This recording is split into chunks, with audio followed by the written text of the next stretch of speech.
BJP's President JP Nadda is campaigning in Pursura and Hooghly for the third phase of the campaigning. He spoke exclusively to Republic while on the campaign trail. Listen.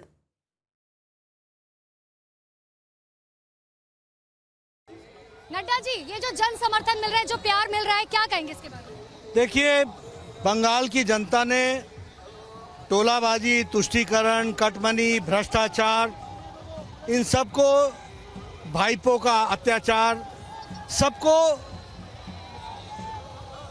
तिरस्कार किया है और Bharatiya Janata party का सम्मान करके स्वागत किया है। जनता ने तय कर लिया है, ममता जी का जाना तय है और भारतीय जनता पार्टी का आना तय है। ये जन समर्थन बता रहा है। मैं चाहूंगा कि आपका कैमरा दिखाए कि किस तरीके से पीछे लोग कितने हैं और आगे कितने हैं। ये जन समर्थन, और ये देखिए गांव का इलाका है और गांव के इलाके में अगर इस तरीके से जन समर्थन आ रहा है तो एक परिवर्तन, औसोल परिवर्तन की तैयारी है और उस औसोल परिवर्तन की तैयारी में मोदी जी के साथ बंगाल ने जाना तय कर लिया। नड्डा जी, जिस तरीके से बंगाल के अंदर महिलाओं पर अत्याचार हो रहा है, शोभा मजुमदार की मृत्यु हो गई, उसके बाद एक 24 साल की महिला का रेप किया गया और उसको मार सिर्फ इसलिए दिया गया क्योंकि बीजेपी कार्यकर्ता की पत्नी थी। देखिए, मैं फिर कहूंगा कि माँ माटी मानुष के नाम से आई ममता ने जितना महिलाओं का सम्मान नहीं किया है और जितना महिलाओं को अत्याचार हुआ है, सबसे ज़्यादा ह्यूमन ट्रैफिकिंग बंगाल में, सबसे ज़्यादा एसिड अटैक्स बंगाल में, सबसे ज़्यादा डोमेस्टिक वायलेंस 35% बंगाल में बढ़ा, सबसे ज़्यादा रेप केसेस अनसॉल्व बंगाल में।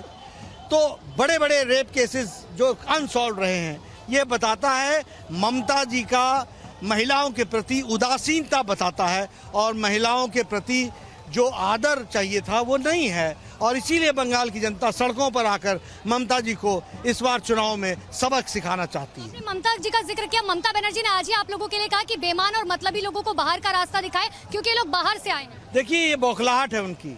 उनको मालूम है कि उनका बाहर जाना तय है। वो नंदीग्राम में हार रही हैं। आप मेरे से चुनाव के बाद, नतीजों के बाद जरूर मिलिएगा और मुझसे पूछिएगा कि मैंने कहा था कि नंदीग्राम में वो हार रही हैं। तो ये उनकी स्थिति है और इसलिए वो बौखलाहट में, और नेता वो होता है जो विपरीत परिस्थिति में अपने आप को संयम रखे।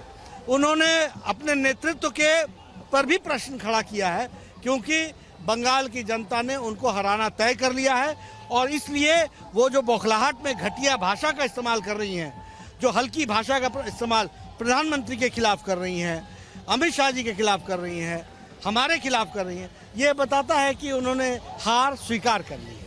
ममता बनर्जी, आपने नंदीग्राम का जिक्र किया। कल ही ममता दीदी ने नंदीग्राम में कहा कि भारतीय जनता पार्टी जितना पैसा खर्च कर रही है वोटर को लुभाने के लिए, वो सारा नोटबंदी का पैसा और जो घोटाले हुए बीजेपी के लिए। देखिए, वो समझती है कि बंगाल की जनता अनजान है, बंगाल की जनता अनपढ़ है। ये उनकी गलतफहमी है।